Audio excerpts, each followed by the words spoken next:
me pues.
မင်္ဂလာပါရှင် DVB ရုပ်မြင်သံကြားရဲ့ည8:00 နာရီထိနောက်ဆုံးရသတင်းတွေကိုတင်ဆက်ပေးပါရမယ်ရှင်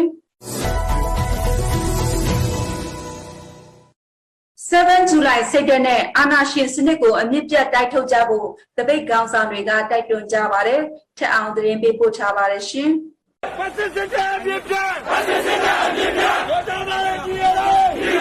လွန်ခဲ့တဲ့59နှစ်ဒီလိုနေ့မျိုးမှာအဲ့ဒီအချိန်ကအာဏာသိမ်းစစ်ကောင်ဆောင်ဖြစ်တဲ့ဗိုလ်ချုပ်ကြီးနေဝင်းဦးဆောင်တဲ့စစ်အုပ်စုကအာဏာသိမ်းဆိုရကိုစန့်ကျင်ခဲ့ကြတဲ့အကြောင်းသားလူငယ်အများပြားကိုရဲရဲဆက်ဆက်ပစ်ခတ်နှိမ်နင်းခဲ့ပြီးအာဏာရှင်ရဲ့ဇယိုက်လက္ခဏာတွေကိုပြသခဲ့ကြတာပါဒါပြင်ဇူလိုင်လ10ရက်နေ့မနက်ခင်းလင်းအားကြီးအချိန်မှာပဲရန်ကုန်တက္ကသိုလ်ဝင်းတွင်မှာရှိတဲ့တမကအဆောက်အဦကိုဒိုင်းနမိုက်နဲ့ဖြိုချခဲ့ပါတယ်အဲ့လိုအာဏာရှင်ဇယိုက်လက္ခဏာတွေဟာ2021ခုနှစ်မှာလဲတကြော့ပြန်ကောင်းထောင်လာခဲ့ပြန်ပါတယ်အခုဆိုရင်ပြည်သူရွေးကောက်တင်မြှောက်ထားတဲ့အယက်သားဆိုရစီကနေစစ်အုပ်စုကအာဏာသိမ်းယူခဲ့တာ9လကျော်ကြာခဲ့ပါပြီ။ဒါပေမဲ့လည်းចောင်းသားပြည်သူတွေကတော့အာဏာရှင်စစ်အုပ်စုကိုပြက်ပြက်သားသားဆန့်ကျင်နေစေဖြစ်တယ်လို့အသက်ပေါင်းများစွာလည်းပေးဆက်ထားကြရတာပါ။စစ်ကောင်စီရဲ့ရဲရဲဆက်ဆက်ဖိနှိပ်မှုတွေရှိနေပေမဲ့လည်းဇူလိုင်9ရက်နေ့မှာဆိုရင်တနိုင်ငံလုံးမှာအာဏာရှင်ဆန့်ကျင်ရေးနဲ့7 July အထိမ်းအမှတ်ချီတက်ဆန္ဒပြပွဲတွေနေရာအနှံ့မှာပြုလုပ်ခဲ့ကြပါတယ်။ချိန်ကာလ59နှစ်ပြည့်တဲ့အချိန်မှာလည်းဒီသမိုင်းကတပတ်ကြော့ပြန်နေတယ်အခုချိန်မှာလည်းကျွန်တော်တို့စစ်အာဏာရှင်ကလက်နက်အားကိုးပြီးတော့เนาะကျွန်တော်တို့ဒီမိုကရေစီနည်းကျလူထုဆန္ဒနဲ့ရွေးချယ်မှုကိုလက်မခံမဲနဲ့ဒါအနိုင်ကျင့်အာဏာသိမ်းခဲ့တယ်ဒီချိန်မှာလည်းပဲဒီ2021မှာလည်းပဲကျွန်တော်တို့ចောင်းသားလူငယ်တို့ကရှေ့ဆောင်ပြီးတော့နိုင်ငံလုံးပြည်သူတွေကလမ်းမထက်မှာဒီအာဏာရှင်ကိုရဲရဲရင့်ရင့်စန့်ကျင်တွန်းလှန်နေကြတယ်ဖြစ်တယ်ဒါကြောင့်ကျွန်တော်တို့ကတော့ဒီနေ့ချိန်မှာလည်း7 July စိတ်သက်တမဏိစိတ်သက်အနိုင်မခံအရှုံးမပေးစိတ်သက်မဟုတ်မခံစိတ်သက်တွေနဲ့ဒီစစ်အာဏာရှင်စနစ်ကိုရောစစ်တပ်အာဏာသိမ်းမှုကိုရောစန့်ကျင်တွန်းလှန်နေကြခြင်းဖြစ်ပါတယ်ခင်ဗျဒီနေ့ကြာရောက်တဲ့7 July နေ့မှာ7 July စိတ်သက်နဲ့အဆုံးသတ်တိုက်ပွဲနှွှဲကြဖို့အာဏာရှင်ကိုအမြင့်ပြတ်တိုက်ထုတ်ကြဖို့မျိုးဆက်သစ်ကျောင်းသားခေါင်းဆောင်တွေတပိတ်ခေါင်းဆောင်တွေကတိုက်တွန်းကြပါတယ်လက်ရှိမှာတော့လမ်းပေါ်တပိတ်တိုက်ပွဲတွေဟာဆက်ရှိနေအောင်မှာဖြစ်ပြီးပွဲသိမ်းတိုက်ပွဲအတွက်လက်နက်ဆွဲကင်တော်လန်ကြရမှာလဲအန်ချက်ညီညီဆောင်ရွက်ကြရမှာဖြစ်တယ်လို့မုံရွာတပိတ်ဥဆောင်ကော်မတီဝင်တို့ကဆိုပါတယ်လူငယ်တွေယုံတာကကျွန်တော်တို့ဒီလမ်းမပေါ်တပိတ်တိုက်ပွဲတွေကလည်းရေးကြီးတယ် အရေးကြီးလို့ပဲကျွန်တော်တို့နောက်တစ်ခုကကျွန်တော်တို့ဗာလဲဆိုအခုကျွန်တော်တို့ဒီလူငယ်တွေတိုင်းရင်းသားနယ်မြေတွေမှာပြင်နေတဲ့ကျွန်တော်တို့ဒီလက်နက်ဆွဲကင်ပြီးတော့တော်လှန်မှုပေါ့နော်ဒါကိုလည်းကျွန်တော်တို့ကမဖြစ်မနေဖြတ်တန်းရမယ့်အရာပဲဖြစ်ဒီလိုပဲကျွန်တော်တို့ဒီအမျိုးသားနိုင်ငံတော်တွေအစ်စ်နိုင်ငံတစ်တည်ထောင်မှုအတွက်ကျွန်တော်တို့ဒီလိုပဲပြည်ရင်းစစ်ကတော့ကျွန်တော်တို့မလွဲတာမရှောင်တာကျွန်တော်တို့ဖြတ်တန်းမယ်လို့ကျွန်တော်တို့ကတော့ရှုံတယ်အဲ့တော့ကျွန်တော်တို့ကဒီလမ်းမပေါ်တပိတ်တိုက်ပွဲတွေအချိန်တိုင်းတာတစ်ခုဒီတောင့်ခံထားဖို့လို့တို့ကျွန်တော်တို့ဒီနောက်ထပ်ဒီပွဲသိမ်းတိုက်ပွဲအနေနဲ့လက်နက်ဆွဲကင်တော်လိုင်းနောက်တစ်ဆင့်မြင့်တဲ့ခါကျရင်လက်နက်ဆွဲကင်တော်လိုင်းကိုလည်းဟန်ချက်ညီညီပေါင်းဆက်ပြီးတော့ကျွန်တော်တို့လူလာတဲ့ဒီ Federal Democracy ပန်းနိုင်ပေါ့နော်သွားဖို့လိုတယ်ပေါ့အဲ့အတွက်ကျွန်တော်တို့ဒီလူငယ်တွေကကျွန်တော်တို့ဒီပြင်ဆင်တင်တာတွေကျွန်တော်တို့ဒီစနစ်တကျနဲ့ပြင်ဆင်ထားကြဖို့အတွက်ကျွန်တော်တို့လူရပေါ့နော်ဘာလို့ဆိုတော့ဒီတော်လိုင်းရေးရလဲတဖြည်းဖြည်းနဲ့ကျွန်တော်တို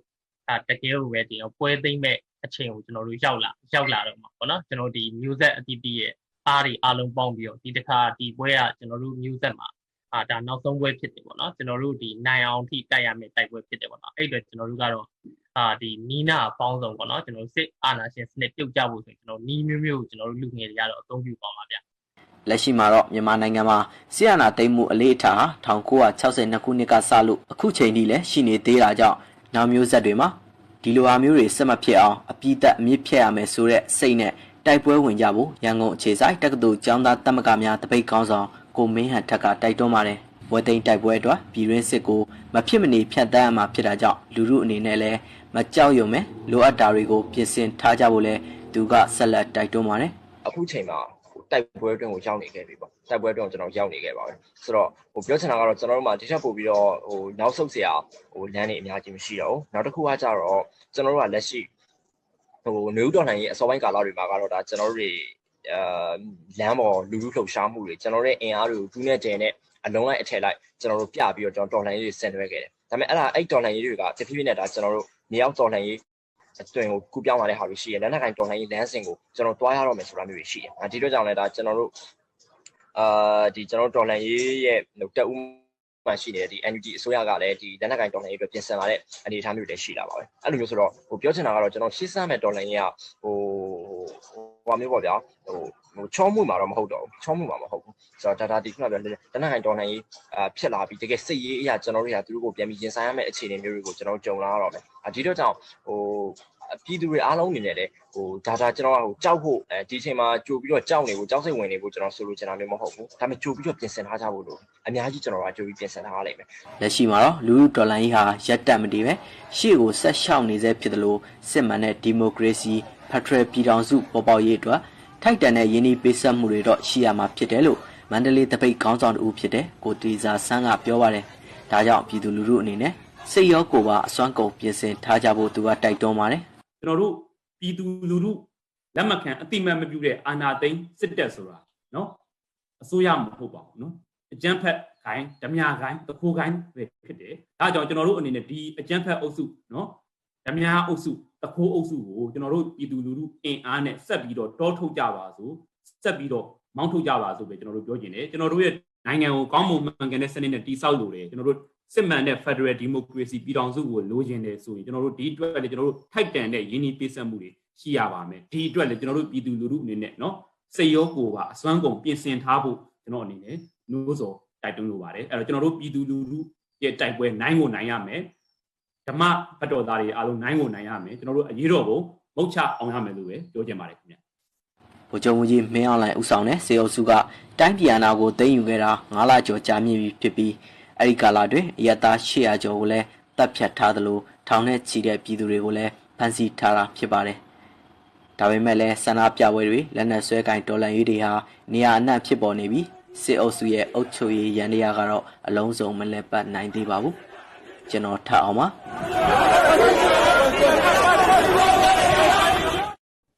59နှစ်မြောက်7 July ထိမ်းမှတ်ဖြစ်တက္ကသိုလ်ကျောင်းသားများဦးဆောင်ပြီးတာမွေမြို့နယ်ပညာဒလလမ်းတစ်လျှောက်သတိပဋ္ဌာန်လမ်းထိပ်မှယာယီအိုးစင်လမ်းအထိဒီကနေ့ညနေ4 နာရီခွဲချိန်ကကြောက်ကြားတပိတ်တစ်ခုဆင်နွှဲခဲ့ကြပါတယ်။9 ရက် 9 လ 62မမေ့ကြနဲ့သွေးကျွေးမှာဆွေးနွေးစရာမရှိဆိုတဲ့စာတမ်းတွေကင်ဆောင်ပြီးဆန္ဒပြခဲ့ကြတာဖြစ်ပါတယ်ရှင်။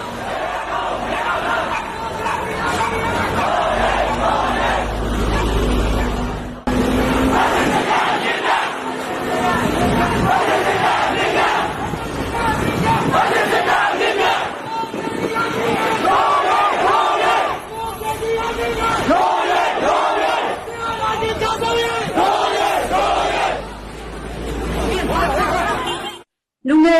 ပြောက်ကြားတပိတ်တွေမှာရက်ွက်နေပြည်သူတွေပါပါဝင်လာမှပန်းတိုင်အမြန်ဆုံးရောက်မှာဖြစ်တယ်လို့တပိတ်ဦးဆောင်သူတွေကပြောပါတယ်ထက်အောင်သတင်းပေးပို့ချပါတယ်ရှင်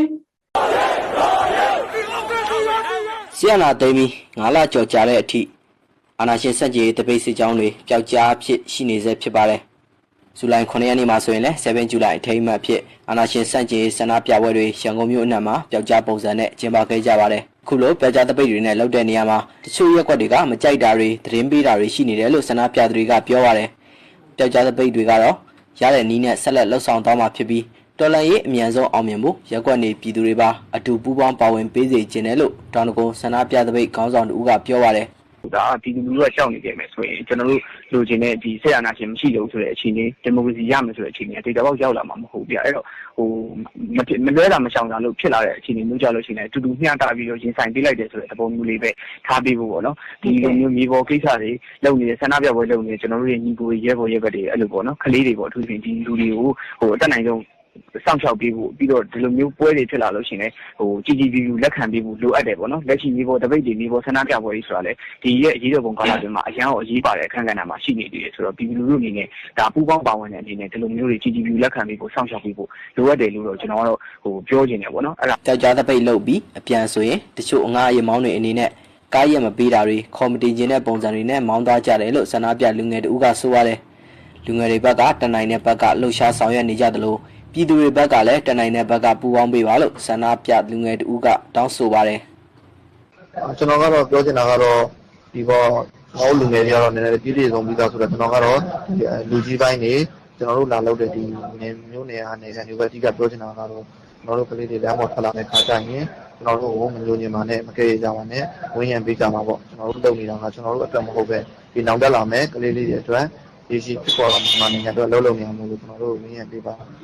ကျွန်တော်ပြောချင်တာလည်းဒါလေးပဲကျွန်တော်တောင်းဆိုချင်တာပါလူငယ်တွေအနေနဲ့လက်ရှိဖြစ်ပွားနေတဲ့ COVID-19 ဖြစ်ပွားမှာကိုစိုးရိမ်မှုရှိပေမဲ့ကိုဗစ်ထက်ဆရာနာရှင်ကပိုကြောက်ဖို့ကောင်းတာကြောင့်လမ်းမတွေပေါ်ထွက်နေရတာဖြစ်တယ်လို့ဆန္ဒပြအမျိုးသမီးတို့ကဆိုပါတယ်ဆန္ဒပြလူငယ်တော်တော်များများဟာကြောက်ကြားသဘောတရားကိုနားလည်လာပြီးဖြစ်တဲ့အတွက်ခုနောက်ပိုင်း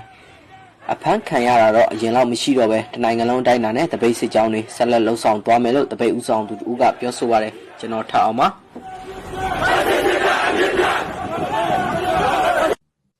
ဲခူးတိုင်းပြည်မြို့နယ်ကတိုင်းဒေသကြီးလွှတ်တော်ကိုယ်စားလှယ်ဦးကျော်စေရရဲ့နေအိမ်တွင်းကပစ္စည်းတွေကိုဇူလိုင်6ရက်နေ့မနေ့ကစစ်ကောင်စီတပ်ဖွဲ့ဝင်တွေလာရောက်ပြီးသိမ်းယူသွားခဲ့ပါတယ်။ပြည်မြို့ရွာဘဲရက်ကွက်စက်မှုကွက်သစ်ကနောင်မင်းသားကြီးလမ်းပေါ်ရှိဦးကျော်စေရရဲ့နေအိမ်မှာမနေ့က2ကြိမ်လာရောက်သိမ်းယူသွားတာလို့ဦးကျော်စေရကပြောပါတယ်။ရက်ဝက်တဲ့လူတွေကအိမ်ထဲကပစ္စည်းတွေကိုမနက်7:00နာရီလောက်ကလိုက်ထရက်ကားနဲ့တစ်ကြိမ်ညနေပိုင်းကျတော့4ကားနဲ့တစ်ကြိမ်ယူနီဖောင်းနဲ့လူတွေကလုံခြုံရေးယူပေးပြီးတဲထုတ်သွားတယ်လို့ဆိုပါတယ်။ကြီးမြို့နယ်မဲဆန္ဒနယ်အမှတ်2တိုင်းဒေသကြီးလွှတ်တော်ကိုယ်စားလှယ်ဦးကျော်စေရဟာစစ်တပ်အာဏာသိမ်းတဲ့နေ့ဖေဖော်ဝါရီရက်နေ့မှာပထမဆုံးကြိမ်ဖမ်းဆီးခံရကပြန်လည်လွတ်မြောက်လာခဲ့သူဖြစ်ပါတယ်။အဲဒီနောက်ပိုင်းဖေဖော်ဝါရီလဆန်းပိုင်းကစတင်ကပြည်မြို့ပေါ်ရှိဆန္ဒပြပွဲတွေမှာပါဝင်ခဲ့တာကြောင့်မကြာခဏဆိုသလိုသူ့နေအိမ်ကိုစစ်ကောင်စီလုံခြုံရေးတပ်ဖွဲ့ဝင်တွေတွားရောက်ရှာဖွေလေးရှိပြီးနောက်ပိုင်းမှာမိသားစုလိုက်နေအိမ်စွန့်ခွာထားခဲ့ရကြောင်းဦးကျော်စရာကပြောပါတယ်ရှင်။ဂျပန်နိုင်ငံမြန်မာတန်ရုံးရှိ7ဇူလိုင်ထိမ်းမှတ်ဆန္ဒပြပွဲမှာဂျပန်တက္ကသိုလ်ကျောင်းသားတွေပူးပေါင်းပါဝင်ခဲ့ကြပါတယ်။ဒီသတင်းကိုတုတ္တချန်တာပေးပို့ထားပါတယ်ရှင်။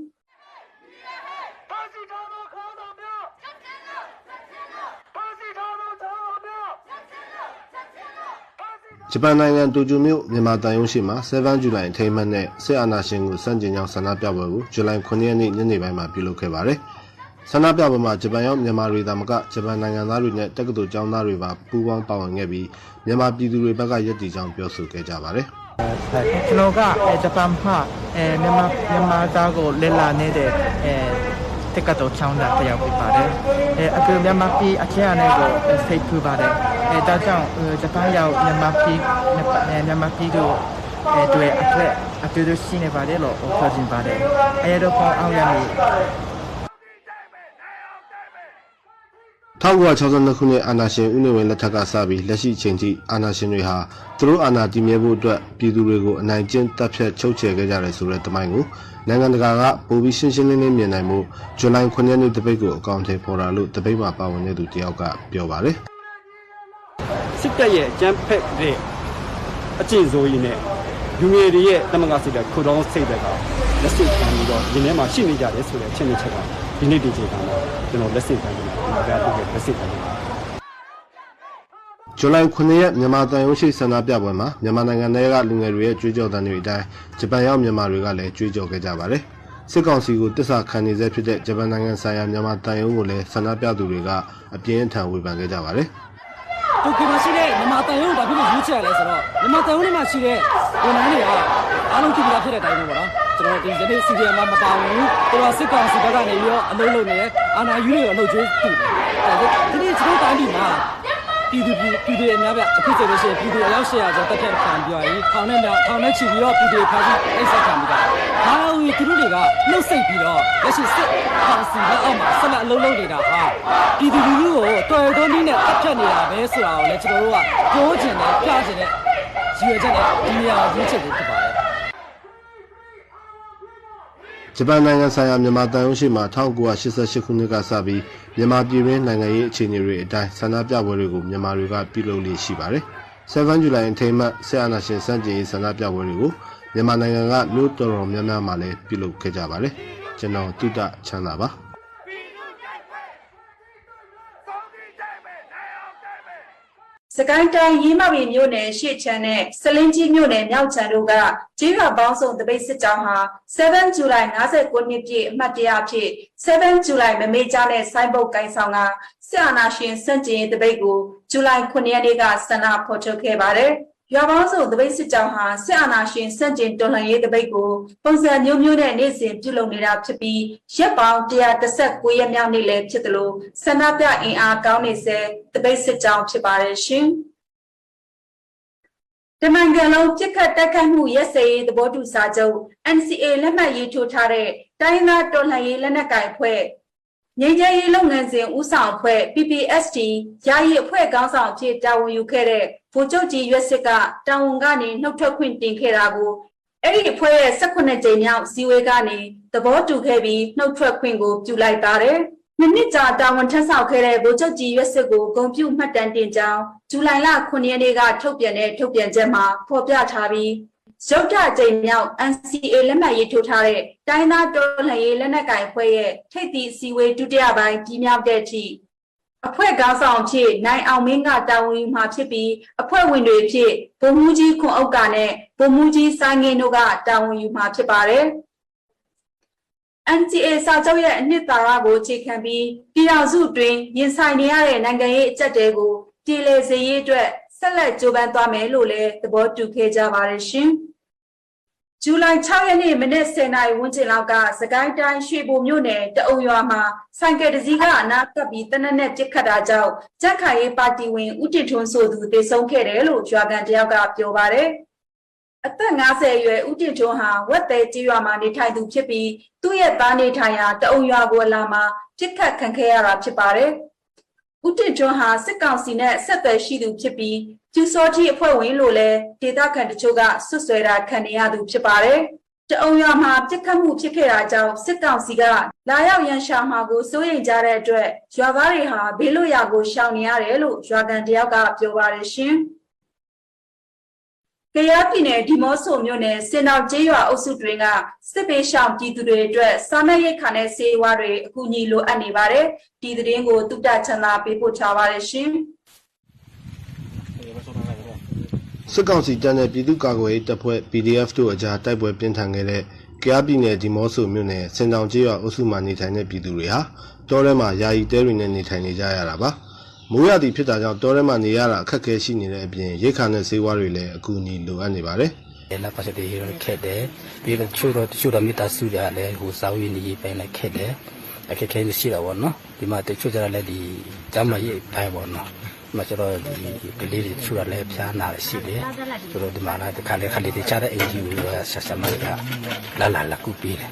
ပေါ့နော်ဒါပဲခွဲလိုက်ကျွန်တော်မသိဘူး စီးရလောက်ပြီးပြီးတယ်တစ်ခါလာပြီးတယ်အဲ့တော့ပဲကျွန်တော်တည်ရ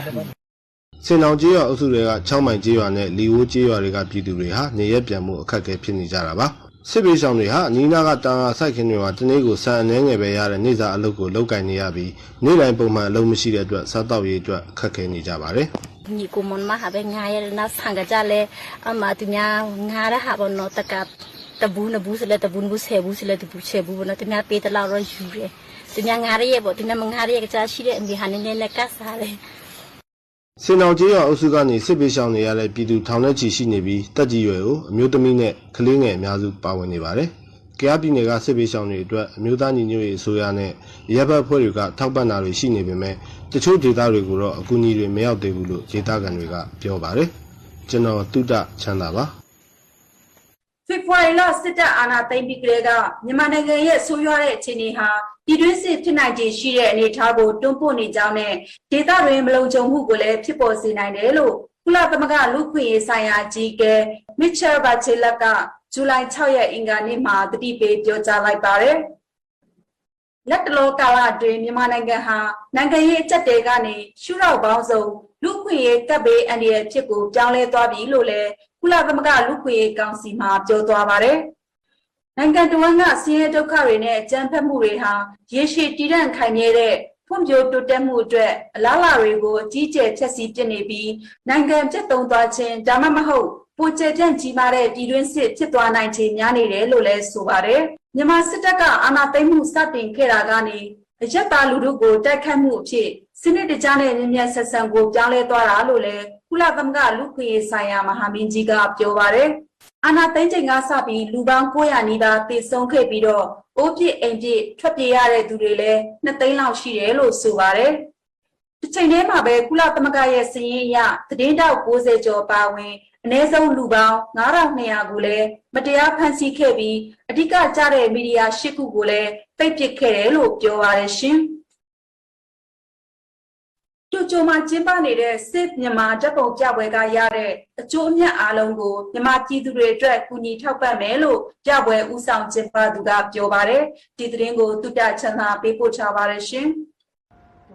ဇူလိုင်1ရက်နေ့ကနေ6ရက်နေ့အထိဂျပန်နိုင်ငံတိုကျိုမြို့မှာဂျပန်တပ်ပုံအသင်းကဦးစီးကျင်းပခဲ့တဲ့ Safe မြန်မာတပ်ပုံပြပွဲကရလာတဲ့အကျိုးအမြတ်အားလုံးကိုအခက်အခဲဖြစ်နေတဲ့မြန်မာပြည်သူတွေကိုကူညီထောက်ပံ့မယ်လို့ပြပွဲဦးဆောင်သူတူဖြစ်တဲ့ကိုဦးကပြောပါတယ်။ပြပွဲမှာမြန်မာနိုင်ငံကနာမည်ကျော်တပ်ပုံဆရာတွေဖြစ်တဲ့ဦးကျော်ကျော်ဝင်း၊ဦးစော်မင်း GTS ၊ကျော်စောလေးတန်တာဆိုးနဲ့ဂျပန်တပ်ပုံဆရာတာပီဂျင်တို့ရဲ့နိုင်ငံတကာဆုရတပ်ပုံတွေကိုပြသခဲ့ပါတယ်။ဒီဂျပန်တပ်ပုံအသင်းမှာကဒီဓာတ်ပုံပညာရှင်တွေရှိတယ်ဓာတ်ပုံပညာရှင်တွေနဲ့မှတခါပတ်သက်ဆောင်နေတဲ့ဒီနော်လုပ်ငန်းရှင်စီးပွားရေးရှိမယ်ဒီနိုင်ငံရေးလှုပ်ရှားတဲ့လူတွေရှိမယ်ပေါ့နော်ဒီຢာတွေကိုကျွန်တော်ရည်ရွယ်ပြီးတော့ပုံမသိရှိစေအောင်ပုံမအထုတ်ဒီမြန်မာနိုင်ငံအတွက်တောင်းတနေရနေတော့သူတို့ရဲ့စွမ်းအားလေးနောက်ွယ်ဖြစ်ရှိရပဲဖြစ်ဖြစ်ပါလာအောင်ကျွန်တော်ကဒီရွေရချက်ကိုနဲ့စာပြီးလုပ်တာဖြစ်ပါတယ်ဒီရဲ့အကျိုးမြတ်အားလုံးလည်းကျွန်တော်ဒီမြန်မာနိုင်ငံအတွက်လူတန်းတော်မှာဖြစ်ပါတယ်ဆရာနာသိမ်းမှုကြောင့်မြန်မာနိုင်ငံမှာဖြစ်ပေါ်နေတဲ့ပြည်သူတွေရဲ့အခက်အခဲကိုနိုင်ငံတကာကပိုပြီးအာရုံစိုက်မိအောင်ရည်ရွယ်ပြီးဓာတ်ပုံပြပွဲကိုကျင်းပခဲ့တာဖြစ်ပါတယ်။ပြပွဲမှာမြန်မာပြည်ဒေသအသီးသီးကလူနေမှုဘဝတွေနဲ့ရှုခင်းဓာတ်ပုံတွေကိုခင်းကျင်းပြသခဲ့တာဖြစ်ပါတယ်။အဓိကရွေးချက်ကကျွန်တော်တို့ဒီမြန်မာပြည်ဖြစ်နေတဲ့အကြောင်းအရာကိုဂျပန်လူမျိုးတွေပုံမသိစေဖို့အတွက်ကျွန်တော်တို့ကြာရနေရတဲ့ရောခံကန်တဲ့ပုံဝင်ပြီးတော့လှုပ်ရှားဆောင်ရတော့ဖြစ်ပါတယ်။ဓာတ်ပုံပြပွဲကိုဂျပန်နိုင်ငံသားရေးဝန်ကြီးဌာနကစပွန်ဆာပေးခဲ့တာဖြစ်ပြီးဂျပန်ရောက်မြန်မာတွေနဲ့ဂျပန်ပြည်သူတွေလာရောက်ကြည့်ရှုခဲ့ပါတယ်။ပြပွဲမှာမြန်မာပြည်ဓာတ်ပုံပို့စကတ်တွေနဲ့မြန်မာလက်မှုလက်ဆောင်ပစ္စည်းတွေကိုရမုံငွေအတွက်ရောင်းချခဲ့ပါတယ်။ဂျပန်ရောက်မြန်မာတွေဟာဆရာနာသိမ်းပြီးကလေးကပြည်တွင်းကမြန်မာတွေနဲ့တသားတည်းရှိကြောင်းဆန္ဒဖော်ထုတ်တာတွေစတိုက်ပြုလုပ်ခဲ့ပြီးရမုံငွေရရှိရေးအတွက်လည်းနှီးမျိုးစုံနဲ့စူးစမ်းပေးနေကြတာဖြစ်ပါတယ်။ကျွန်တော်တုဒ္ဒချမ်းသာပါမြန်မာနိုင်ငံမှာမတရားအာဏာသိမ်းကာလ9လကျော်ကြာအကြမ်းဖက်စစ်အုပ်စုရဲ့ပြစ်ခတ်တပ်ဖြတ်မှုကြောင့်အပြစ်မဲ့ကြဆုံးပြည်သူ894ယောက်ထိရှိလာခဲ့ပြီလို့နိုင်ငံရေးကျင်းသားများကူညီဆောက်ရှောက်ရေးအသင်း AAPP ကထုတ်ပြန်ပါတယ်။ဒီစင်းဟာပြီးခဲ့တဲ့ဖေဖော်ဝါရီ1ရက်ကနေဇူလိုင်6ရက်နေ့ထိ AAPP ကကောက်ယူမှတ်တမ်းပြုစုထားတာဖြစ်ပြီးအမှန်တကယ်ကြဆုံးသူတွေဟာဒီထက်ပိုနိုင်တယ်လို့ဖော်ပြထားပါတယ်။ မြေဥတော်လှန်ရေးကာလအတွင်းပြည်သူ6522ယောက်ဖမ်းဆီးခံခဲ့ရပြီး9094ယောက်ကတော့လက်ရှိချုပ်နှောင်ခံထားရဆဲဖြစ်ကအဲ့ဒီထဲကအယောက်241ယောက်ကတော့ထောင်ဒဏ်ချမှတ်ခံထားရပါတယ်။တစ်တန်ကြခံရသူတွေထဲကအသက်18နှစ်အောက်ကလေး2ယောက်ပါဝင်26ယောက်ကတော့တေဒဏ်ချမှတ်ခံထားရတယ်လို့ဆိုပါတယ်။အမှုဖွင့်ခံရပြီးဖမ်းရန်ထုတ်ခံရတဲ့အတွက်တိတ်ချောင်နေသူရေတွက်ကတော့1964ယောက်ရှိနေပြီးသူတို့ထဲကမျက်ကွယ်တေဒဏ်ချမှတ်ခံရသူ39ယောက်ပါဝင်118ယောက်ဟာမျက်ကွယ်ပြစ်ဒဏ်ချမှတ်ခံရကတေဒဏ်ချမှတ်ခံရသူစုစုပေါင်း65ယောက်ရှိခဲ့ပြီဖြစ်ပါတယ်ရှင်။ရန်ကုန်တိုင်းအင်းစိန်မြို့နယ်ပေါတော်ဝမှတ်တိုင်နီးမှာ YBS 40ပေါ်မှာစီးနှင်းလိုက်ပါလာတဲ့အမျိုးသမီးတူဒီကနေ့မနက်ကသေဆုံးလျက်တွေ့ရှိခဲ့ရတယ်လို့မြို့ကန်တွေစီကသိရပါတယ်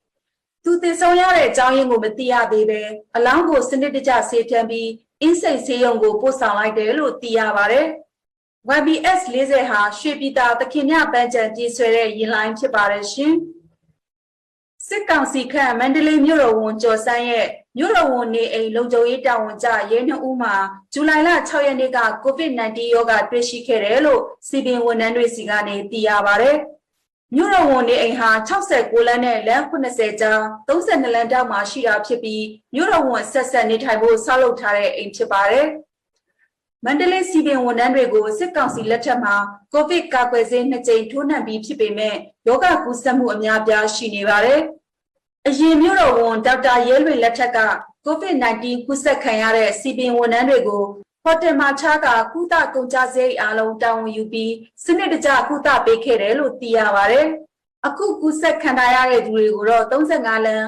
59လမ်းနဲ့58လမ်းကြားကတိုက်ခန်းတွေမှာထားရှိထားပြီးလူနာတွေနေထိုင်စားသောက်ဖို့အဆင်မပြေဘူးလို့သိရပါတယ်ရှင်။ကရင်ပြည်နယ်ဖအံမြို့ပြည်သူ့ဆေးရုံမှာကိုဗစ်တည်ပြုလူနာများပြားလာတဲ့အတွက်ကုသရေးဆရာဝန်လိုအပ်ချက်တွေရှိနေတယ်လို့ဇူလိုင်9ရက်နေ့နေ့လယ်ပိုင်းကဆေးရုံအုပ်ကြီးဒေါက်တာဘရန်အောင်က DVB ကိုပြောပါတယ်။ဖအံဆေးရုံကြီးမှာလက်ရှိတာဝန်ထမ်းဆောင်နေတဲ့ဆရာဝန်အင်အား30ဦးပဲရှိပြီးတည်တဲ့လူနာထားရှိတဲ့ isolation unit မှာတက်ရောက်ကုသနေတဲ့ကိုဗစ်တည်ပြုလူနာ80ဦးအပြင်အထွေရောဂါနဲ့ရေးပေါ်လူနာတွေအတွက်ဆရာဝန်လိုအပ်ချက်တွေရှိနေတာပါ။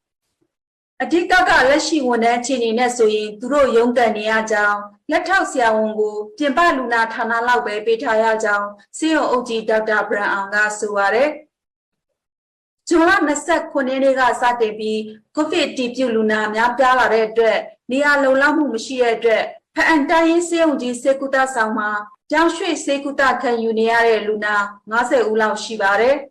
ကိုဗစ်တည်ပြုလူနာတွေအတွက်လက်ရှိတိုင်းတာထိဆေးဝါးနဲ့အောက်ဆီဂျင်လုံလောက်မှုရှိနေပေမဲ့လူနာများပြားလာရင်နေရာအခက်အခဲအပြင်ဆေးဝါးနဲ့အောက်ဆီဂျင်မလုံလောက်မှုတွေရှိလာနိုင်တယ်လို့တာဝန်ရှိသူကပြောပါတယ်။ကရင်ပြည်နယ်တွင်ကိုဗစ်တည်ပြုလူနာ960ဦးခန့်ရောဂါကူးစက်ခံရပြီးသေဆုံးသူ10ဦးကျော်ရှိတယ်လို့ပြည်နယ်ကျန်းမာရေးဦးစီးဌာနတာဝန်ရှိသူကပြောပါတယ်ရှင်။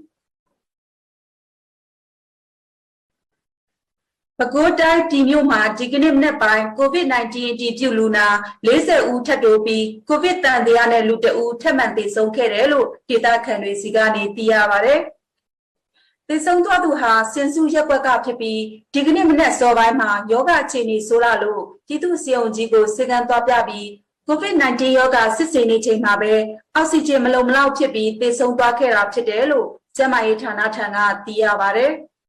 သေဆုံးသွားသူရဲ့တူနေမိသားစုတွေကိုစစ်ကြည့်လိုက်တော့လဲအားလုံးကိုဗစ် positive ဖြစ်နေတယ်လို့ပရဟိတအဖွဲ့ဝင်တူကပြောပါတယ်။ဒီမြို့ကိုစစ်ကောင်စီကမနေ့ကညမှာ stay at home မြို့နယ်အဖြစ်သတ်မှတ်ထားပြီးဒီကနေ့မနက်မှာတော့ဒီမြို့ရဲ့အဝင်ထွက်ဂိတ်တွေကိုပိတ်ထားလိုက်ပြီးဝင်ခွင့်ထွက်ခွင့်တွေပိတ်ထားတယ်လို့ဒေသခံတွေစီကသိရပါတယ်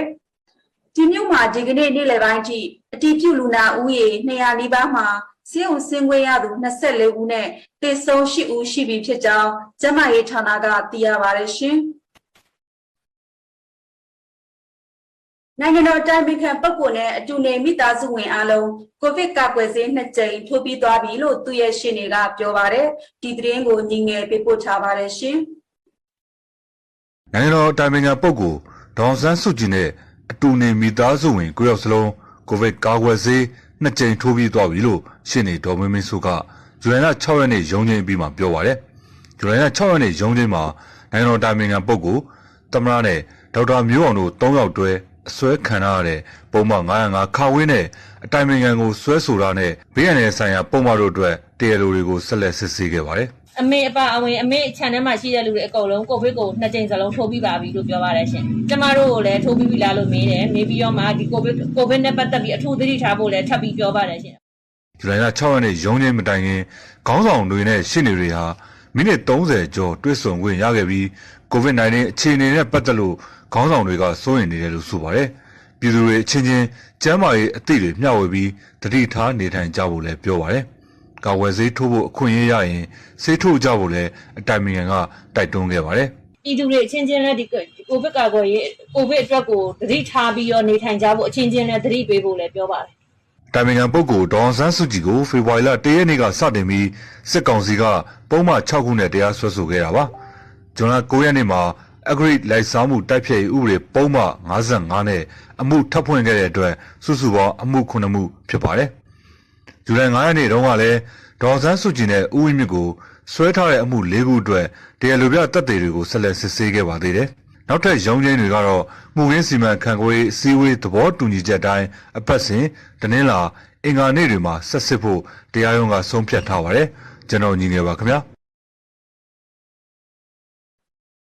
မန္တလေးတိုင်းတပိတ်ကျင်းမြို့နယ်အထွေထွေအုပ်ချုပ်ရေးဦးစီးဌာနဒုဦးစီးမှုနဲ့စည်ရေးတဦးမှာဇူလိုင်လ6ရက်နေ့က COVID-19 ရောဂါတွေ့ရှိခဲ့တယ်လို့တပိတ်ကျင်းမြို့ကန်တွေစီကနေသိရပါတယ်။ဒါ့အပြင်လမ်းပြုပြင်ရေးလုပ်ငန်းခွင်ကိုလမ်းခင်းကြောက်သွင်းနေတဲ့ဖော်ကာမောင်းသမားတဦးမှာလည်း COVID ပိုးတွေ့ရှိခဲ့တယ်လို့သိရပါတယ်။တပိတ်ကျင်းမြို့နယ်အတွင်းမှာပြီးခဲ့တဲ့ရက်ပိုင်းတွင်ကမြို့နယ်ပညာရေးမှူးကျေးရွာတချို့ကကျောင်းအုပ်နဲ့ကျောင်းဆရာမတွေပြည့်စင်ဝန်ထမ်းတွေမှာလည်း COVID-19 ကူးစက်ခံရပြီးသူတို့နဲ့ဆက်ဆက်သူတွေကိုပါကူးစက်ခံရတယ်လို့မြို့ကန်တွေထံကသိရပါတယ်ရှင်။မန္တလေးတိုင်းမိုးကုတ်မြို့မှာဇွန်လ9ရက်နေ့ကစပြီးဇူလိုင်လ9ရက်နေ့အထိ COVID-19 အတည်ပြုလူနာ150ရှိလာပြီးကိုဗစ်ရောဂါကြောင့်သေဆုံးသူ10ဦးထိရှိလာပြီးဖြစ်ကအောက်ဆီဂျင်တွေလည်းလိုအပ်နေတယ်လို့မိုးကုတ်ကိုဗစ်သတင်းမှန်ထုတ်ပြန်ရေးအဖွဲ့ကတာဝန်ရှိသူတို့ကဆိုပါတယ်။ကိုဗစ်တည်ပြုလူနာနဲ့ထိစပ်ထားသူတွေနဲ့အနက်ပြောက်တဲ့လူနာတွေကို RDT နဲ့စစ်ဆေးရမှာ COVID-19 ရောဂါပိုးတွေ့ရှိခဲ့ပြီးသေဆုံးပြီးနောက်မှပိုးတွေ့ရှိခဲ့တာတွေလည်းရှိတယ်လို့ဆိုပါတယ်။မိုးကုတ်မြို့နယ်ကပိုးတွေ့လူနာအများဆုံးဖြစ်တဲ့ဗဒညာရက်ကွက်ကိုစီမီလော့ဒေါင်းထပ်မံချထားပြီးရက်ကွက်တွေမှာပိုးသက်ဆေးဖြန့်တာတွေလှုပ်ဆောင်နေတယ်လို့သိရပါတယ်ရှင်။နောက်မျိုးဆက်ကိုဒုက္ခတွေလက်ဆင့်မကမ်းချင်တော့တာကြောင့်ညီညွတ်ကြဖို့နဲ့တော်လှန်ရေးအောင်မြင်အောင်တိုက်ဖို့အတွက်ကယားပြည်နယ်ကစစ်ပေးရှောင်တွေကတိုက်တွန်းကြပါတယ်။လက်တလုံးမှာတော့ကယားပြည်နယ်မှာတိုက်ပွဲတွေငြိမ်နေပေမဲ့စစ်ရှောင်များစုကနေအိမ်မပြန်နိုင်ကြသေးပါဘူး။သူတို့ဘာပဲမျှော်လင့်နေကြလဲ။ဘာကြောင့်အိမ်မပြန်နိုင်ကြသေးတာပါလဲ။ဒီအကြောင်းတွေကိုထက်အောင်ကတင်ဆက်ပေးမှာပါရှင်။ကယားပြည်နယ်မှာဒေသခံကာကွယ်ရေးတပ်ဖွဲ့တွေနဲ့စစ်ကောင်စီတပ်တွေကြားတိုက်ပွဲတွေပြင်းပြင်းထန်ထန်ဖြစ်ပွားခဲ့ပြီးတဲ့နောက်မှာစစ်ရှောင်ဦးရေဟာတိန်းနဲ့ချီပြီးရှိခဲ့တာပါတိုက်ပွဲတွေမစတင်ခင်စစ်ကောင်စီတပ်တွေကလူနေရက်ကွက်တွေကြေးရွာတွေကိုဝင်စီးတာဖမ်းဆီးတာတွေလှုပ်ဆောင်ခဲ့တာပါဒီမော့ဆိုမြို့နယ်က6မိုင်ကြေးရွာမှာရွာကန်တဦးကိုစစ်ကောင်စီဘက်ကတတ်လိုက်တဲ့နောက်မှာတော့လူငယ်တွေကတီးမခံနိုင်တော့ပဲတိုက်ပွဲတွေစတင်ခဲ့တာလို့အသက်50ကျော်ရွယ်စစ်ရှောင်တဦးကပြောပါတယ်စစ်တပ်ပေါ့နော်စစ်တပ်ဆိုရင်သူတို့ကရွာသားတွေကိုသူတို့ကမစဘူးဆိုရင်တော့အဲ့လိုအကြီးကျယ်ဖြစ်လာစရာအကြောင်းတော့မရှိဘူးလို့ဦးလေးထင်တာပေါ့နော်ဒါပေမဲ့အဲ့မှာလူတယောက်သလိုက်တော့လေအဲ့မှာလူငယ်တွေထိမ့်မရဖြစ်သွားတယ်ဆိုတော့ဒီကနေတစ်စိမ့်ပေါ့နော်တဖြည်းဖြည်းပေါ့နော်တဖြည်းဖြည်းအခြေအနေတွေကဆိုးလာတော့စစ်ဘေးရှောင်ဘဝရောက်သွားတော့ကွာတိုက်ပွဲတွေဖြစ်ပွားခဲ့ပြီးတဲ့နောက်မှာတော့စစ်ကောင်စီတပ်တွေဟာအရက်သားတွေကိုပါပြစ်မှတ်ထားတိုက်ခတ်ခဲ့တာဖြစ်ပါတယ်စစ်ကောင်စီလက်နက်ကိုင်းတွေဟာလူနေရက်ကွက်တွေဖျားเจ้าတွေကိုလက်နက်ကြီးနဲ့ပစ်ခတ်ခဲ့တာတွေရှိတယ်လို့လမ်းမော်သွားလာနေတဲ့ပြည်သူတွေကိုလည်းအကြောင်းမဲ့ပစ်တက်ခဲ့ကြတာပါဒါကြောင့်ဒီမော့ဆိုမြို့ဝင်းကျင်မှာရှိတဲ့ပြည်သူတွေဟာအိုးအိမ်တွေကိုစွန့်ခွာပြီးဘေးလွတ်ရာကိုရွှေ့ပြောင်းခဲ့ကြရပါတယ်ဒီမှာနေတာတော့9မိုင်ပေါ့နော်9မိုင်ရောအဲ့ဒီပြီးခဲ့တဲ့လမေလပေါ့မေလကနေ 20ရက်ကနေပြီးတော့မှရွာမှာတော့စပြီးစစ်ဖြစ်တာပေါ့စစ်စဖြစ်တော့မှရွာမှာပဲတပလေထက်ပြေးလိုက်အိမ်ပြန်လာပြီးသမင်းပြန်ခိုးချက်စားလိုက်ပြီးရင်တခါလေထက်မှတက်ပြန်ခိုးအိတ်လိုက်ဒီလိုနဲ့ဟိုတပလောက်လောက်လိုက်တယ်တပလောက်နေသေးတယ်ရွာထက်မှပဲနောက်ပြီးတော့အဲ့ဒီနောက်ပိုင်းမှာနည်းနည်းကြီးကျယ်တွေဖြစ်လာတယ်အမြောက်တွေမြောက်ကားတွေလာတဲ့ခါကျတော့မနေလို့မဖြစ်တော့ဘူးထနေဆိုမြောက်ကလာပြီးတရက်နှစ်ရက်အဲ့ဒီလမ်းပေါ်မှာလဲဟိုလမ်းမကြီးပေါ်မှာလဲအမျိုးအရန်ပြည့်တဲ့ခါကျတော့ဟိုပြန်ပြေးလာလိုက်တော့ဘနော်ဒီဒေါ်ရခုရွာဖက်ကိုပြန်လာလိုက်တယ်လက်တလုံးမှာအလူရှင်တွေရဲ့အကူအညီနဲ့ယာယီစခန်းတွေဆောက်လုပ်ပေးထားတာရှိပေမဲ့မိုးကာလဖြစ်နေတာကြောင့်အခက်အခဲမျိုးစုံတော့ရှိနေပါတယ်အစီပြေတာတော့မပြေဘူးပေါ့နော်ဒါပေမဲ့ဘယ်လိုပြောရမလဲဟိုကျွန်တော်ကဟိုစီပီဆောင်ကျတော့ဟိုကျွန်တော်တို့ကိုအစီပြေအောင်ထားပါပြောမဆိုလဲဟိုမကောင်းဘူးပေါ့နော်ဟိုဒီလိုပဲဟိုအဲ့လိုအိပ်ဖို့နေဖို့နေရာနည်းနည်းရှိရင်တော့အစီပြေပြီးပဲလို့ပဲပြောရမှာပေါ့နော်အခက်အခဲတွေကတော့ရှိတယ်ပေါ့မိုးရွာတဲ့ချင်းဆိုစိတ်ညစ်ရဆုံးပဲဘယ်မှတော့မတွားချင်ဘွဲတွေရောနော်ဟိုရေချိုးဖို့အဝတ်လျှော်ဖို့လည်းတကူမှအဆင်မပြေသေးဘူးအဲ့လိုမျိုးပေါ့အိမ်သာကတော့ပြီးခဲ့တဲ့ရက်တရက်နေ့ပဲဟိုကိုရာအမျိုးပေါ့နော်ငါအိမ်တလုံးဆိုလို့အပေါ်ကတော့သူ့မိုးကအမျိုးပဲပေါ့နော်မိုးကနဲ့ပဲအိမ်သာတွေတော့ငါအိမ်တလုံးဆောက်ကြရတာပေါ့ဒါတွေပြင်ကလေးတွေရဲ့ပညာရေးအတွက်လည်းစိုးရိမ်နေကြရတာပါဒါပေမဲ့လည်းနေရက်ကိုတော့မပြန်နိုင်ကြသေးပါဘူးလက်တလုံးမှာတိုက်ပွဲတွေငြိမ်နေပေမဲ့စစ်ကောင်စီတပ်တွေကနေအိမ်တွေဖျက်ဆီးတာအိမ်ထဲမှာရှိနေတဲ့ပစ္စည်းတွေကိုယူဆောင်သွားတာတွေရှိနေတယ်လို့ပြန်တဲ့သူတချို့လည်းဖမ်းဆီးခံနေရတာတွေရှိနေတာကြောင့်အိမ်ကိုမပြန်ရဲကြသေးတာလို့ဆိုပါတယ်အိမ်ကတော့လွမ်းတာပေါ့ရဲ့တိုင်းပဲနေဒီမှနေဆိုဘွဲထားလိုက်ဟိုကအိမ်လည်းအိမ်ပြန်ချင်တယ်အိမ်ပြန်ချင်တာတော့ရဲ့တိုင်းပါပဲဒါမဲ့လဲဟိုကလေးအတွက်လဲစဉ်းစားရတယ်ကလေးကိုကပြေးမယ်ဆိုလူကြီးကတော့ပြေးလို့ရပြီမဲ့ကလေးကပြေးလို့မရတော့အဲ့ဒါတော့ပြန်တော့မနေရဲဘူးအဲ့လိုမျိုးဖြစ်နေတာပေါ့နော်ဒါဒီပြည့်သွားလဲဆိုရင်ဒီကတကားဒီပေါ့နော်အကုန်လုံးထုကွဲရပါပေါ့နော်ထုကွဲတယ်အိမ်ကပစ္စည်းတွေဆိုလဲအကုန်လုံးယူရပါပေါ့နော်အဲ့မှာဦးလေးချင်မှာကဘာဒီပါသွားလဲဆိုရင် TV တလုံးပေါ့နော်အချုပ်ဆက် digital အချုပ်ဆက်တလုံးနောက်ပြီးတော့ရေခဲသိတာတလုံးနောက်ပြီးတော့ရေဘော်ဆက်ဒီလေးလက်သမားသုံးတဲ့ရေဘော်ဆက်ဒီအကုန်လုံးယူသွားတယ်နောက်ပြီးတော့ကျွေးပကံဒီဆိုလဲအကုန်လုံးရိုက်ခွဲတယ်ဒါအပြင်တိုက်ပွဲတွေပြန်ဖြစ်မလားဆိုတဲ့စိုးရိမ်မှုတွေလည်းရှိနေကြတာပါတကယ်လို့တိုက်ပွဲတွေပြန်ဖြစ်လာအောင်မယ်စစ်ပောင်ကျဲလာအောင်မယ်ဆိုရင်တော့ပြေးစရာနေရာဟာတောတွေတောင်တွေပဲကျန်တော့တယ်လို့ဆိုကြပါတယ်အခုလားမပြီးတော့ဆိုတကယ်လို့ဒီမှာထားရောက်လာရင်တော့တောတောင်မှာပဲခိုးရတော့မှာပေါ့တမို့ပဲတေးချရှိလဲတေးရတော့မှာပဲအဲ့လိုပဲဆုံးဖြတ်ကြမပြေးနိုင်တော့ဘူးလေဒီမှာလာမအဲ့လောက်အေးတယ်တလောက်ခက်ခဲနေပြီဟိုလူလာလည်းမနေရစိတ်ချမ်းသာတယ်ဟဲ့တလို့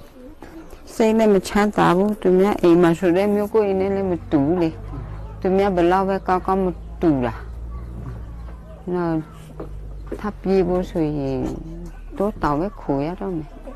စစ်ဘေးရှောင်းတွေဟာနေရေးထိုင်ရေးစားရေးတောက်ရေးနဲ့ကျန်းမာရေးအားလုံးဟာခက်ခဲနေကြပြီးဒီလိုစစ်ရှောင်နေရတဲ့ဒုက္ခကိုပထမဆုံးခံစားပူကြတာလို့ဆိုပါတယ်ဒီလိုမျိုးဒုက္ခတွေကိုနာမျိုးဆက်တွေကိုလက်ဆင့်မကမ်းကျင်တော့ဘူးလို့ဆိုပါတယ်ဒါကြောင့်ဒေါ်လာရေးလုံနေတဲ့သူတွေလက်နက်ကင်ဖွဲ့တွေအားလုံးညီညွတ်နဲ့ဒေါ်လာရေးနိုင်အောင်တိုက်ကြဖို့တိုက်တွန်းကြပါတယ်ကျမအနေနဲ့ကတော့ဘယ်လိုပြောမလဲဆိုဒီပါလဲအရေးတော့ပုံကတော့ကိုယ်စိတ်နဲ့ကိုပြောရမှာအောင်မြင်မှပဲရမယ်ကျမတို့ဒီလောက်ဒုက္ခဟိုဒီလောက်ထိရောက်ပြီးမအောင်မြင်ဘူးတဝက်တပြက်ဆိုကျမတို့အခင်းမှာမပြီးမပြဘူးနောက်တစ်ခေတ်ပြန်ရောက်သွားမယ်ကျမတို့တာသမီခေတ်ပြန်ရောက်လဲမပြီးမပြတရားဒီဟာပဲဒီတိုင်းပဲပြန်လာမယ်ကျမတို့တာသမီခေတ်မပြီးဘဲနဲ့မြေခေတ်ကြိုက်လဲဒီတိုင်းပြန်လာလို့ရှင်လဲမပြီးလုံးမလုံးလဲအပြီးပေါ့နော်နိုင်စီချင်တာပေါ့အဲ့လိုမျိုးပေါ့အဲ့လိုတို့အားလုံးညီညွတ်နဲ့ပြပူပေါင်းပြီးတော့လုပ်ပြီးပူအောင်မြင်မယ်ထင်တယ်ပဲက Kaya Pinema, let a lot of Pika Yatabime, Nibin, Chinia, Soyinzia, Ni Tama, Shini Diraja, Amiazuga, Nia, Mapiananja, Debabu, Anna Demida Nabai, Segon Sie, Jampan Nesamu, Pika Murija, Kaya Pinema, Yada de Somugale, Conase Jodi, Shigevale, General Taoma.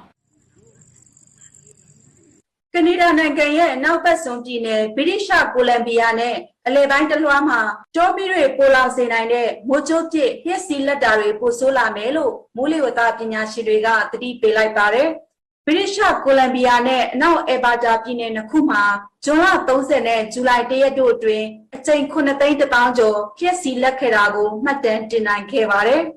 Jankere Nane Drain, Karanga Ladu Chema, a Jay Shitown Toyada, Yesila Keramo, Cesara Bomia Keralo. Green Select Gaure, Kabalo Saya, the Bawa Pawantin Saya Checomnie, Mule Watapina Shinga Jovare. Pacific Gayuranga, Brisha, Columbia Pinema, Machosabu, Apulai Chatanilo, Lu Kunia the Sek Goya Pison Kevare.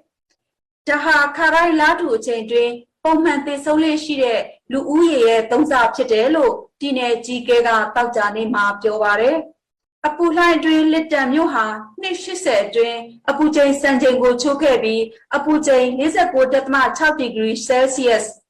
They are necessary that my Nishi degree Fahrenheit, Bukera Bashin. Rashananga, Shepyason, Kanchaka de Dadrin, Luna Sashia go Telarelli in the Z, July Chayaka Jajabi, Shimpan Jayitu Mishibulo. Keseye Yashiri, Josgago Gogabi, Russia Drin Tanariga Subare, Antonov and 26 internal Jack, Double prop laying her, Detaya Neuro, Petro Populist Kancheski Gani, Kanchaka Joseph Yapanga, Palana Musi, Jantananido, Lijan Tete Musine, Seto Japa Keralo, Yibo Kesayana Saya, Wuji Tanaga Jovare. Yeha Nina Sonny Chema, Sintapo Jesse, Kabasone Tabi Keralo, Tiarelo, 3 in the Drigo Kokabi, Interfest Rentanaga Subare, Jibo Unji Tanaga, Yahay the Zilupi, Nibingale, Tasoli in Shapwe, Pego Lupima, Lee Jetta Hareniago, Debilo, Russia Yapel down Anabai Pega, Deep Ukevare, Lee Bomha, Palana Muro Bawe, Kid and Nasaniane, Lee Muren Chaya Barelo. Ditaka Anabanego Kokabi, Testrin Tanaga Suvareshin. Afghanistan, Tajikistan, Nanga Nesaka, Afghan Yabai, Para Shandaya Euro, Faceaba Musuma, Afghan Lujo Yetatriga, Lejanga Yongaba Dakai, Taliban Gj, they sound Daya Kerelo. Tai Ocho Muye Jogayaga, July Chayama, Jolai Bare. July Leakabe, Didetama, Taliban, Pinet Doche, Tosis and Kepi, Afghan City, Tajikistan and Yatego, Trapi Keabade, Taliban go Piandi, Type Western Rebo, Turugo, Jankola Bibilo, Afghan Nagan Lojoye Jabega, Inga de Ma Jokevare. Nangan the Raga Siskango, Sumpa Trapi Keare, City Yaw Natal Toya Jole, a good down Jantasani Vilo, Tuga Sapjovare, Bata Shan Danke I drain. Kaya Nasashi Pudega, Nasa Chakugo, they die Kebi, Togu Guro, Type Wemachibe, they nine Keralo, Titakan Luto, Matiago, Gogabi, right Dadrin Tanaga, Suvareshin.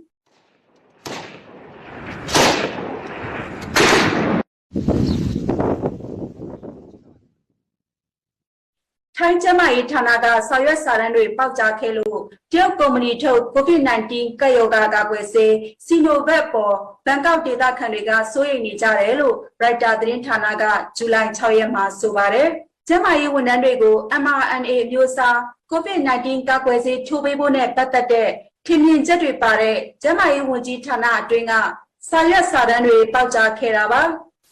Every tema, Anima Portare, Yashidiaga. Kiture, Sinovac Capwezego, Yonji Mutika Solo, Shiran Jamai Logdarigo, Faisane, BioNTech Comuniga Tote, Capweze Tome Bebo, Anabanego Takantare, Matsele Pavare. Desire Saranego, Data Media Regale, Sien Kankedlo, Numu Kuya Media Bomale, Tete Jam, now we Kejavare. Tainjama Yunjigale, Desire Simanjao, a deep Ukevare. ကာကွယ်ဆေးထပ်ထိုးမဲ့မှတ်ချက်ကထင်မြင်ချက်အဆင့်သာဖြစ်ပြီးကာကွယ်ဆေးဆိုင်ရာမူဝါဒချမှတ်ဖို့ပညာရှင်အဖွဲ့ရှိတယ်လို့လည်းဝန်ကြီးကပြောပါတယ်။အမြင်တွေကိုအရေးယူဆောင်ရွက်မဲ့အဓိပ္ပာယ်မဟုတ်ပါဘူး။အဆင့်တွေအများကြီးရှိပါသေးတယ်လို့ဝန်ကြီးကသတင်းတောက်တွေကိုပြောပါတယ်ရှင်။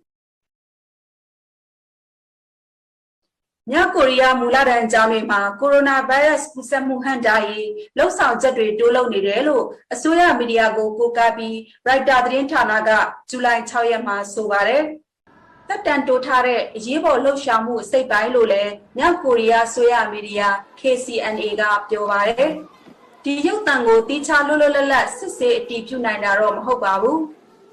ကျောင်းမှာတကိုယ်ရေးကာကွယ်ရေးဝတ်စုံတွေနဲ့လူတွေကပိုးတက်နေပုံတွေနဲ့ကျောင်းသားတွေကိုပူချိန်တိုင်းတာနေပုံတွေကိုလည်းရုပ်သံထဲမှာတွေ့ရပါတယ်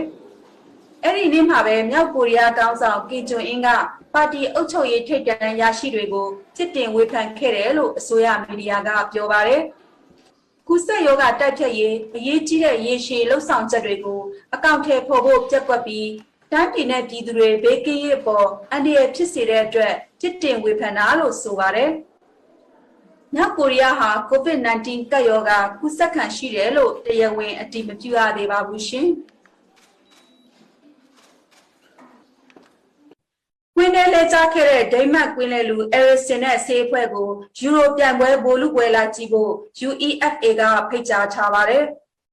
အဲရစ်ဆင်ဟာဒိမတ်နဲ့ဖင်လန်တို့ကစားခဲ့တဲ့ယူရိုအုပ်စုအဖွင့်ပွဲစဉ်မှာပွဲကစားနေစဉ်နှလုံးဖောက်ပြီးကွင်းထဲမှာလဲကျခဲ့တာပါ။အဲရစ်ဆင်ကိုကွင်းတွင်းမှာရှိတဲ့ဆေးဖွဲ့ဝင်တွေနဲ့အသင်းဖော်တွေကရှေးဦးသူနာပြုစုနည်းနဲ့ကုသပေးခဲ့ပြီးပြန်လည်သတိရလာခဲ့တာပါ။အဲ့ဒီနောက်မှာအရေးပေါ်ဆေးရုံတင်ခဲ့ရပြီးလက်ရှိချိန်မှာတော့အဲရစ်ဆင်ကပြန်လည်ကောင်းမွန်နေပြီဖြစ်ပါတယ်။ UEFA ဟာအဲရစ်ဆင်နဲ့ဇနီးနဲ့အတူကွင်းထဲမှာဆေးကုသပေးခဲ့တဲ့ဆေးဖွဲ့ဝင်6ဦးကိုယူရိုဘိုလ်လုပွဲကြည့်ဖို့ VIP တန်းအနေနဲ့ဖိတ်ကြားထားတာဖြစ်ပါတယ်။ဖိတ်ကြားခံခဲ့ရတဲ့အထဲမှာပါဝင်တဲ့ဆေးအဖွဲ့ဝင်ပီတာအက်ဂတ်ကတော့ UEFA ဥက္ကဋ္ဌစီဖာရင်ရဲ့ဖိတ်ခေါ်မှုပေါ်စိတ်လှုပ်ရှားမိပြီးခရစ်စမတ်လက်ဆောင်ရရှိတဲ့ကလေးတူလို့ပျော်ရွှင်မိသလိုဂုဏ်ယူကျင့်တဲ့ဆရာလည်းကောင်းတယ်လို့ပြောပါတယ်။အဲရစ်ဆင်နဲ့ဇနီးဘက်ကတော့ဘိုလ်လုပွဲလာကြည့်မယ်ဆိုတာအတည်ပြုချက်လုပ်မထားသေးဘူးလို့သိရပါတယ်။ဒိမတ်သင်းဟာအင်္ဂလန်နဲ့ဆီမီဖိုင်နယ်ပွဲစဉ်ကစားရမှာဖြစ်ပါတယ်ရှင်။အင်္ဂလန်နဲ့ United နောက်ခံလူ Luke Shaw ဟာထိုက်တန်အဆင့်ခြေစွမ်းပိုင်ဆိုင်ဖို့အရေးချင်းအားလုံးရှိနေပြီဖြစ်တယ်လို့ဘရာဇီးကန်တွင်နောက်ခံလူ Roberto Carlos ကချီးကျူးပါတယ်။ယူကရိန်းကို4-ဂိုးမရှိနဲ့အနိုင်ရခဲ့တဲ့ယူရိုကွာတာဖိုင်နယ်ပွဲစဉ်မှာ Luke Shaw ကခြေစွမ်းပြသနိုင်ခဲ့ပြီးအားလုံးရဲ့ချီးကျူးမှုတွေခံခဲ့ရပါတယ်။တစ်ချိန်ကအကောင်းဆုံးဘယ်နောက်ခံလူဖြစ်ခဲ့မှုတဲ့ဘရာဇီးကန်တွင် Carlos ကလည်း Luke Shaw ကိုချီးကျူးခဲ့တာပါ။သူကစိတ်အားထက်သန်မှုတအားရှိတယ်ဆိုတာမြင်တွေ့နိုင်ပြီးအမှန်တကယ်လဲတိုးတက်မှုရှိလာတယ်ဆိုတာယူကရိန်းနဲ့ပွဲမှာမြင်တွေ့ရမှာဖြစ်ကြောင်းပွဲစဉ်တိုင်းမှာတိုးတက်လာတဲ့ခြေစွမ်းပြသနေပြီးထိုက်တန်အဆင့်ခြေစွမ်းပိုင်ဆိုင်နိုင်တဲ့အရေးချင်းတွေအားလုံးလဲသူ့မှာရှိနေပြီဖြစ်ပြီးသူနဲ့နှိုင်းယှဉ်တာမကြိုက်ပေမဲ့အောင်ပွဲရဖို့ဆာလောင်တဲ့စိတ်ဓာတ်နဲ့ခွန်အားတွေရှိတာချင်းကတော့အတူတူပဲဖြစ်ကြောင်းကာလိုစ်ကပြောပါတယ်Carlos နဲ့ Luke Shaw တို့ဟာလာမယ့်လပိုင်းအတွင်း Manchester မှာပြုလုပ်မယ့် UNICEF ရဲ့ပွဲတစ်ခုမှာတွေ့ဆုံဖို့ရှိပါသေးတယ်ရှင်။ DVB ရုပ်မြင်သံကြားရဲ့ည8:00 နာရီထိနောက်ဆုံးရသတင်းတွေကိုတင်ဆက်ပေးခဲ့တာပါ။အားလုံးကိုကျေးဇူးတင်ပါတယ်ရှင်။